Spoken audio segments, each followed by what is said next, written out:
여러분 안녕하세요. 더오름 수학 원장 이승준 선생입니다. 자, 오늘은요. 우리 아이 학원에서 질문 잘하고 있다고 생각하시나요? 라는 주제를 가지고 한번 이야기를 해보려고 합니다. 저는 이제 학원을 다니는 가장 큰 이유 중에 하나는 우리 아이들이 질문을 하려고 학원에 다닌다고 그렇게 생각합니다. 뭐 부모님들이 생각하시는 바는 조금 다를 수 있어요. 개념을 배우려고 다니거나 아니면 패턴을 배우려고 다니거나 문제풀이 방법을 배우려고 다니거나 뭐 여러 가지 생각이 있을 수 있지만 학원을 다니는 가장 큰 이유 중에서 6, 70% 이상을 차지하는 부분은 질문을 하려고 다니는 거예요. 개념은 책에 너무나 잘 나와 있고 인강으로도 너무나 잘 표현돼 있고 그 다음에 풀이도 너무나 어디든지 잘 나와 있어요.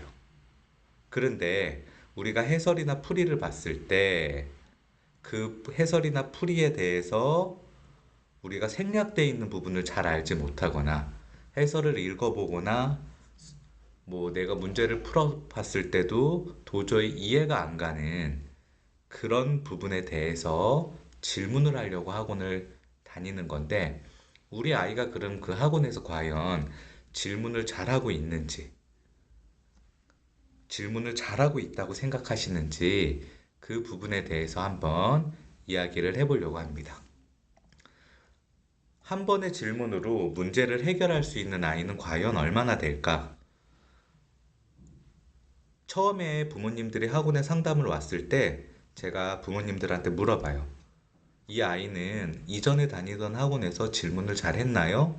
그러면 그 중에서 우리 아이가 질문을 잘 했다고 하시는 그런 부모님들의 아이들을 가르쳐 보면 실질적으로 부모님들이 알고 있는 것만큼 질문을 잘하는 아이가 많지 않고 질문을 하더라도 그 질문을 완성할 줄 아는 아이는 거의 없습니다.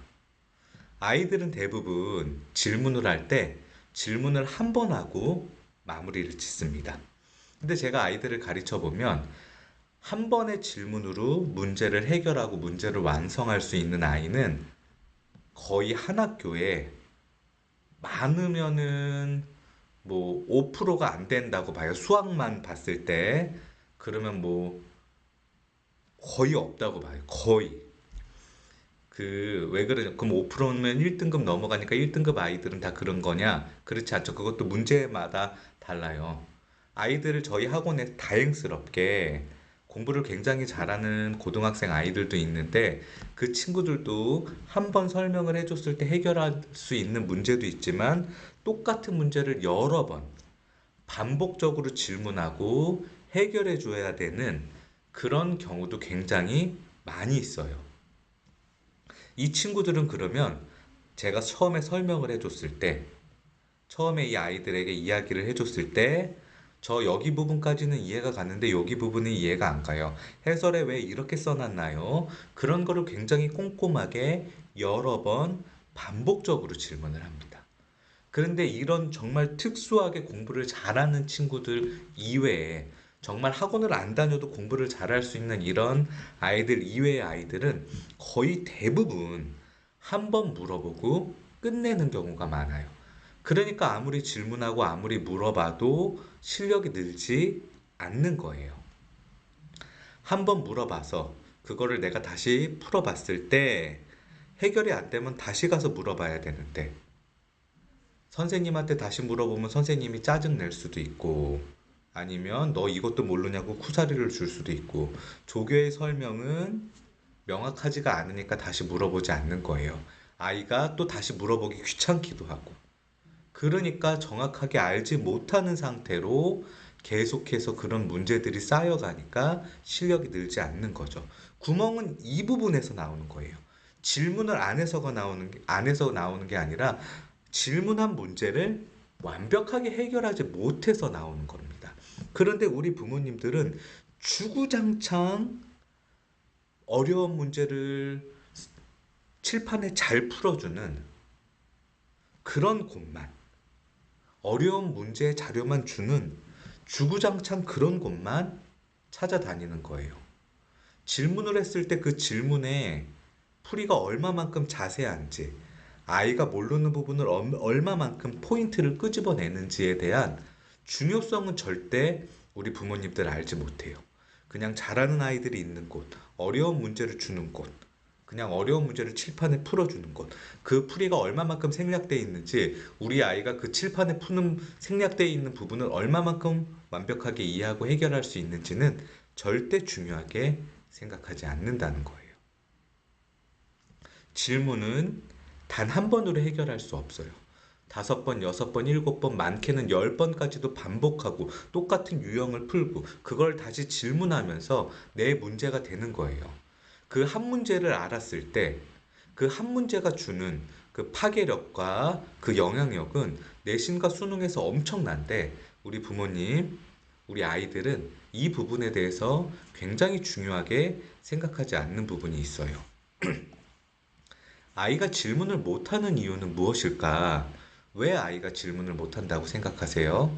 여러분들 집에서 아이들을 가르쳐 보면 그 해답과 정답이 바로 나옵니다. 저희 아내도 저희 아이를 가르칠 때 보면요. 아이가 두 번만 설명했을 때 또 못 알아들으면 짜증을 내고 화를 내요. 그럼 제가 저희 아내한테 막 뭐라 그래요. 야, 집에서 엄마가 2번이 아니라 10번도 가르쳐 줘야지. 어? 이해 못한다고 화내고 그러면 어떡하냐? 그러면 우리 아내가 뭐라 그러냐 하면 애가 집중을 안 한다. 제대로 듣지 않는다. 그렇게 이야기해요. 그런데요, 아이들은요, 특수한 아이들 말고는 거의 대부분 집중을 못해요. 집중을 못하게 태어났어요. 그거를 케어해 줄 수 있는 게 바로 우리 부모라는 거예요. 아이가 집에서 2번, 3번 물어보고 집중을 안 해서 못 들은 문제도 자연스럽게 물어보는 그런 거에 두려움이 없는 훈련이 되어 있어야 학원에 가서도 학교에 가서도 질문을 할 수 있죠.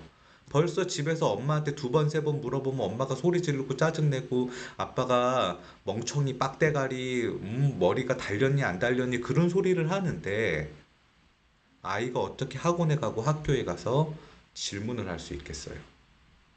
절대 못하죠. 그런데 우리 부모님들 이 부분은 절대로 생각 안 해요. 내가 그렇게 했다고, 내가 우리 아이한테 그렇게 얘기했다고, 그렇게 행동했다고 생각하고 반성하시는 부모님들 절대 없어요. 질문을 잘하는 아이는 표현을 잘하는 아이고, 표현을 잘하는 아이는 가정에서부터 만들어집니다.